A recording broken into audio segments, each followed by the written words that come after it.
Hello, I'm in a 2014 Ford Fusion, and today I'm going to show you how to open the trunk. So first you're going to make sure everything's unlocked, which hopefully from your key you can. Same from the doors, make sure it's all unlocked. There's a release right here, that is for your trunk, which you may have heard it pop open. A lot of times your key as well will have a release button if you click it a couple times here. But all that said, now we'll go to the back. And since I did the release buttons, it already opened up for us. Worst case, if you're having issues and it won't open at all, there's also this release lever here, like an emergency lever, that you can access by going in through that slit from the back seat.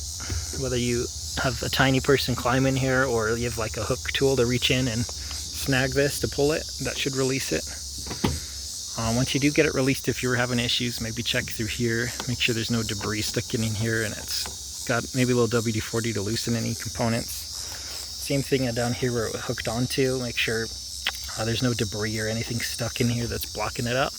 Also make sure this is proper aligned, because that could cause issues as well. And that said too, this is like an electronic release, so there's a button here, you can open it as well. So let's say you just had the vehicle unlocked, but you didn't have these special buttons to pop it. You should be able to just push right here. So I just push this button here. So that said, yeah, just make sure your vehicle's fully charged too, because if your car's completely dead, this button might not work properly. But otherwise, hope this was helpful. Hope you have a wonderful day.